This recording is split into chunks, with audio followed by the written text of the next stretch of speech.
Horror in there. What'd you guys think of that? Was there any favorite segments? Milk and cookies, probably. Yeah.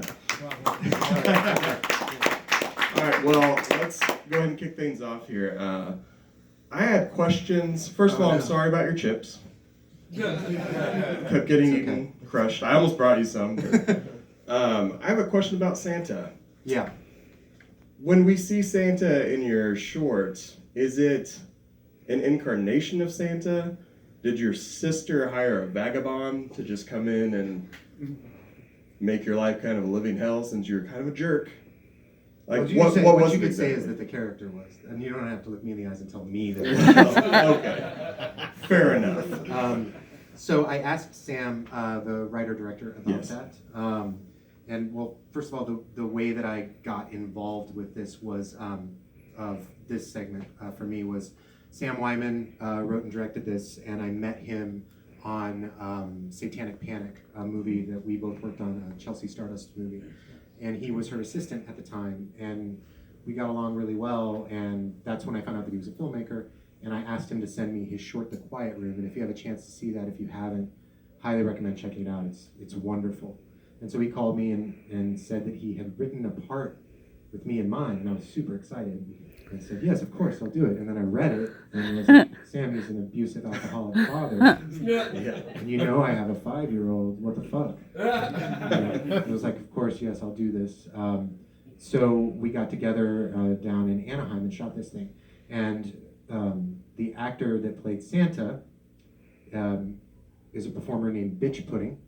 And she's amazing. She actually won a season of Dragula, the Boy Bros show. Sure. And so I was curious about that, and I asked him, and the closest answer that Sam could give to me is that there's this, we both are, I'm a really easy lay when it comes to Christmas horror, because it's a really weird special interest that I've kind of always had, and if it's Christmas and it's a horror and someone asks me to do it, You're there. yeah. Yeah.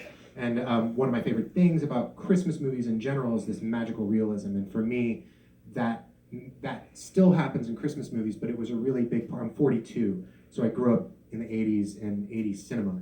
And the common vernacular for me watching all of those movies as a kid was that there's a magical realism, which is, obviously a filmic term, where anything's possible. And at Christmas, we are willing to suspend a lot more disbelief, because the idea that at Christmas anything's possible. So I was just looking for like a really straight answer from Sam, and he started talking to me about magical realism. So my opinion is what we're talking about. Yeah. And my opinion is that this is Santa with a sort of Krampus vibe thrown in. Right. So that the Santa, there's this, it's a mystical character, an element that can be very kind to the people that are deserving, and can really get right for the people that need to be gotten correct on. An exaggerated nice and naughty list then. Yeah, absolutely. Yeah, and an incarnation of different Santas and all types of all over the world. Right. This is another kind of version of that in a sense. This is the Anaheim Santa. Nice. Now you've done limited amount of shorts. You've mostly done features. We actually had one of your shorts here last year playing. What was the name? You asked me before, I can't remember, is it the vampire? We're both saying the same thing. We're like, why can't we remember what It's it that was? one where I turned to dust. Right? Yeah, and you're talking to your mom, and it's very dramatic. Well, my character's talking to his mom. Not talking to mine. Not literally. Yeah, it's a reality show. But now that you dipped your toe a little more into some of the shorts more recently, which do you like from a actor standpoint in terms of telling the story and getting it out there? Because both very different, but I mean, definitely cool in feature, their own ways. Yeah. Definitely feature, which is not to say, I love shorts too, but with a feature, you really get to like sink your teeth into it more, and there's also, when it comes to a short, if you're like, I'm a set guy, so I think we were talking about, I've worked on about, at this point in 15 years, about 50 movies, and I would say that a vast majority of them I crew when I'm not working. So, like you're talking about like You're Next or Hatchet 2 or A Horrible Way to Die, whenever I wasn't on camera, I how I came up was, I still have never really called myself an actor. I know that that's by default what I end up doing as a career for the most part, but on everything that I work on, whether credited or not, you pretty much, because of the micro budget world that I live in and the size of it, I'm really more as much behind the camera in production as a producer. And with the guys that I came up with when we were talking about The Signal, that movie was made very fast and for no money. And the only way that worked is we all went to college together. And when we all went to college together, we all learned how to do everything. So before I had been in front of a camera, I already knew how to edit. And I boom off, and on Hatchet 2, I was a PA on most of the movies. If I have an off day, I PA because I enjoy being on set. And I say that because when it comes to a feature film, there's more time that you get to spend communicating ideas. Perfecting those types of things. You can talk about things a bit more complex. Because in a short, a successful short, I think, still has to have a 3-act structure, more or less. You've got to have a beginning, middle, and end. And unsuccessful shorts are lots of times sort of proof of concept, unintentionally proof of concept. It's somebody that has a feature script, and they want to shoot a portion of it to be able to interest investors. And so what'll end up happening with a lot of the shorts that you'll end up watching, and some of them will be like 20 minutes long, is that you'll have first act stuff and then something will get thrown in, but there isn't really an arc for the story, and there isn't an arc for the characters. And one of the things I really liked about Sam's short is that there's a lot in there. There's a complete, short amount of time, but it's difficult and challenging to do that. And as an actor, I like spending more time in the character. Part of it is my intense need to be liked, like even as a character. So in this, it's like challenging for me to go in and play someone. I was wondering about that. You're only gonna see one side, and since it's 4 minutes long, we're not gonna see the pathos or the closest you get to seeing the human side of the dad in mine is that he's clearly deeply troubled and has to like sleep with the TV on, and that's a little nugget that's in there. Whereas a feature, you can really pad it out. I mean, like I sort of made a career out of playing like really terrible people that hopefully are still like, oh man, it's just sad that he's so sick. Like instead of just like, that guy's a piece of shit. Yeah, because that's the only like sliver of like good humanity you see is like, bud, did you turn my TV off? Yeah. But he's being almost manipulative, right? Like, can you come turn this back on and be nice to you? Yeah, it was very difficult. Like I was very fuck your pony though, right? That was not fun. Right? I've done a lot of unsavory shit in movies, and that kid was so wonderful and kind, and he's probably been on more sets than me. He's been in everything. Super pro. And having to break that thing in front of him, and the kid's so present, kids are so pure, that his ability to he doesn't have to go in a corner and think about the dark shit he did in high school. To get in mind. No, he's just on. Yeah. And it's fun. I've met you seeing that kid just start crying, I was like, I'm so sorry, I didn't mean it. I've only met you like a handful of times until we've been chatting here, and whenever I was watching that, it was so uncomfortable because I'm like, oh, this is not AJ. My daughter's not watching this. Well, actually, when she gets in high school, I'll show it to her. Yeah. I'm like, this is what's up.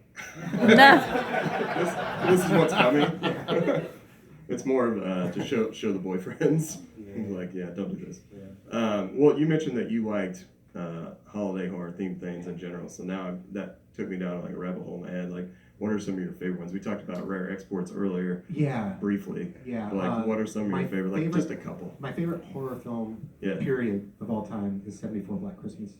Yeah. I think it's a masterwork. And did you see the remake?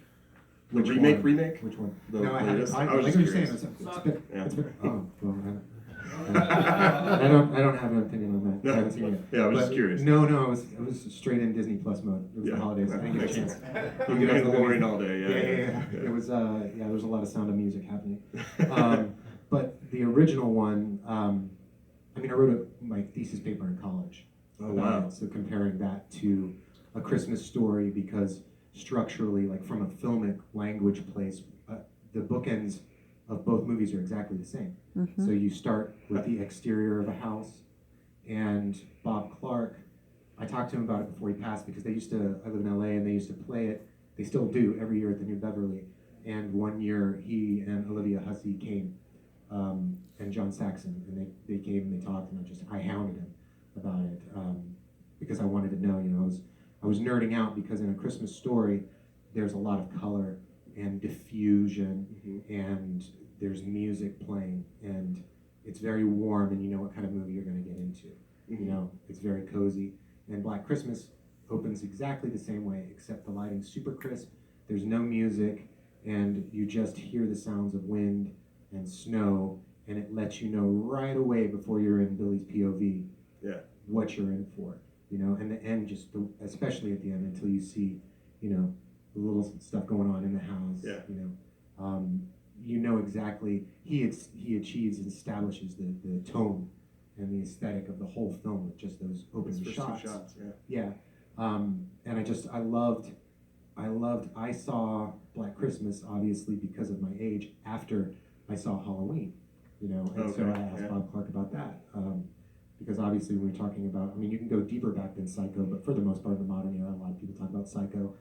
And then a lot of people talk about Halloween as the modern slasher, you know. And I've heard Bob Clark talk about it, I've heard Carpenter talk about it, talking about, you know, like Bob was really big on telling anyone that would listen that Carpenter asked him what he would do if he had a sequel, and he's like, well, I'd set it at Halloween and Billy breaks out of the asylum and I'm gonna call it Halloween. And I have no idea if that story is true. But there's just something about that. But I skew a bunch of different ways when it comes to Christmas horror. I mean, one of the first, if you could call it horror, that I saw, because when I saw it I was 7, was Gremlins. Yeah. You know? And so there's something about, for me, the combination of cold and supposed to be a nostalgic, magical time of year. It heightens, it's almost like you're getting free empathy for the characters from the outset. Like you really want things mentally to work out. And so the effect is a little bit deeper. It's a push and pull. Yeah, but you know, it's like I get into arguments with people, my friends all the time, because they know how much I'm into horror, so they just assume, I toe a fine line with it, because people assume that I'm gonna be like, Silent Night, Deadly Night forever, and I'm like, no, that movie's too fucking mean. It's a weird thing. But then, in that same breath, I'll be like, Silent Night, Deadly Night 2 is like my second favorite Christmas horror film of all time. Because Ricky's fucking off his ass in that movie. So committed. I've never seen an actor give a more committed performance than he did in Silent Night, Deadly Night 2. But yeah, so I'd say those. And like I said, I was trying my whole career to get Christmas movies going. I was going to do one with Paul Davis. There was like a Christmas zombie one, and it just kind of didn't work out. And when Josh Lobo called me about I Trapped the Devil, and it wasn't called that at the time, but he was telling me that it was called Christmas horror movie, because he knew. That was the original. No, it wasn't the title, but he was just like the subject of the Okay. Christmas horror movie. He didn't really know exactly what the title. I think it was called Man in the Dark at the time. But he was like, it's set in, we're going to shoot it in Sheridan, Wyoming, so it'll probably be pretty cold. And it's Christmas and it's horror. And I was like, okay, I'm on my way. Didn't need any more explanation. Well, does anyone in the audience have any questions? All right, you can just shout it out since we're in an intimate setting. Yeah, so you've done a lot of work behind and in front of the camera. What type of horror or type of genre do you like, okay, I want to make that movie? Because you said Silent Night, Deadly Night is too mean, but part 2 is not. So what do you look for before you're like, yes, aside from Christmas horror? Yeah, I actually haven't gotten to do very much. I think that's part of it, where it's like, as long as it's Christmas horror, that's all I want out of life. A big part of it, honestly, has to do with who's working on it. I've lived almost exclusively, and I found out yesterday because I did a podcast. I did Rebecca McKendry's podcast, and I've been friends with her for years. And it was the first time that I heard that a micro budget is anything under $300,000. Like I was saying, I've made like 50 movies, and when I found that out yesterday, I was like, wow, 46 movies that I've made are micro budget movies. And when you're in that world, that's what that's the answer for when I'm talking about it. I want to know who it is that's making it. And I just mean that we need to have a conversation. If I don't know them already, then it's basically like a platonic speed date. I want to know what their interests are. I want to know what their intent is with it. I have a hard time. It's not from a place of judgment, but it's from a place of uncomfortability, and not in the positive kind that's like branching out as an artist. I've never seen a Serbian film, just because I've been told about it. And that isn't to say, no, this is way more comfortable. This is way better. Moonlight, I feel like I'm not having to do a sobriety test. I want, if there was going to be like a mission statement for a movie, and I've been in a lot of that awful term, elevated horror. I don't even know what the fuck that means, but it just means pretentious, like it played Toronto Film Festival or something, or I don't know. The New York Times didn't totally destroy it in a review, so that means it's elevated horror. I don't know what that is, but I feel very strongly that the world can sometimes be a really stressful, negative place, and everybody deals with a lot of bullshit in their lives. And really early on, the whole career ambition for me is that if I can work on something that somebody can watch and for 90 minutes forget about their bullshit and be a little less upset when they come out of it than when they went in, then I did my job. And so I tend to veer sometimes away from stuff that I look at and I'll go, okay, this purely exists just to bother people. There's got to be something in there. I'm all for challenging people. I mean, I made a movie called A Horrible Way to Die. It was super grim. And I made a movie that was about Jonestown, like if Vice, Sacrament, if Vice was doing it. And I knew it was super grim, and it was really sad when we got to that stuff. But I also knew the conversations that we were having, which is we wanted to have a discussion about what role does media play, what responsibility does media have in shaping some of the things that are happening to us in a society that's living in social media now. You know, like what responsibility they have to have some. And that was a big conversation for Ty and I. So when I have conversations with people about potentially working on something, I read the script first, and if the script engages me and I don't know them, I usually call somebody that does, and we have a conversation. I ask them, you know, like, the reason Ty and I made so many movies together is the first time we met, we quoted Iron Eagle back and forth to each other in a bar in entirety. And so we found out, you know, we were like, oh, I guess we're in love now. We're in a committed relationship. Best friends. Yeah, and then we started working together. And again, in that micro budget world, knowing someone and trusting someone, and when you work with people like that, then it's really collaborative, and you really understand that everyone's just trying to get to the best answer. If all movies are some sort of complex algorithm, because you don't have enough money, you don't have enough time, you don't have enough crew, you have to find creative solutions to problems. And it's like constantly being in The Martian on a really low grade level. You know, that's what it feels like. Lots of times you have 18 days typically on a movie that's under $1 million. You're going to get about 18 shoot days, and that means 6 days a week you're on, 1 day you're off. And on that 1 day you're off, you're trying to sleep a little bit, but you're mostly trying to plan and figure out what you didn't get or how things are going to change. So compatibility is the main driving thing for me. And then also occasionally, selfishly, I grew up in horror. That's all I wanted to do when I was a kid. I know there's a lot of actors that are in horror that are trying to get into Marvel, but all I ever wanted to do was, you know, like I went in 1986, I went to scout camp, and I'm from Georgia, and the week before, they wrapped shooting Jason Lives there. And so there were still props there, and it was just a huge thing for me. And it's still it's my second favorite horror film of all time, is Jason Lives. But like, so that was my first love, but I'm also a trained actor, and I'm trained in like improv, and I used to do stand-up comedy. So lots of times I don't get a chance, at least early on in the career, to do the funny stuff, even though that's, you know, then I met Joe Swanberg and Adam Wingard, and then we started discovering that like there are certain writers that have so low ego, like Simon, who is like, yeah, you can say what I wrote, or you can come up with something else if you want, and that's how you end up taking 3 days to shoot the dinner scene on your next. It was 1 page in the script. Well, it was a great scene. So, all right, I think that's actually all the time we have for Q&A. Sorry I talked so much. No, it's awesome, guys. So, let's go ahead and jump out. But I appreciate you being here and coming in to screen your short. I know that it's like, it means quite a bit, because I've admired your work for a while, and Your Next was shot here in Columbia, a couple hours away. Shout out to Peppers. Yeah. Peppers Brothel. Peppers, yeah, we had a side discussion. You should ask him about that. Maybe, no, don't ask him about that. But yeah, I just want to say thanks for coming out to support your short. This festival's so wonderful. I've been doing this, like you're saying. I'm sorry for making it extend longer. I know you have other places to be, but I've been doing this for a minute now, and I really, when I started, it was all about, there was no separation between the people that made the movies and the people that watch them, because we're all the same. and we would go out in, you know, the lobby of a theater. We would have 3-hour-long conversations about movies like The Prey or the shit that we were really into, and not about the movies that I'm here to promote, like, but the stuff that we're into. And that has almost entirely disappeared from the film festival thing. Now it's about Instagram or punching somebody in the face, or, you know, like getting really shitty drunk, which is fine. But this place, the culture that you guys have here, is so welcoming and is so about the stuff on the screen and our shared love of cinema. So thank you for having it. I can't wait to come back. This place is awesome. Don't change it. Thank you so much. I'm glad it comes through like that, because I walked through the theater on Friday night. We have so many filmmakers in attendance, and that we can all get together and just hang out, watch movies together, and discuss. It's awesome. So thank you for being a part of that too. Yeah. Thank you, and thank you guys. Yeah. Enjoy the rest of the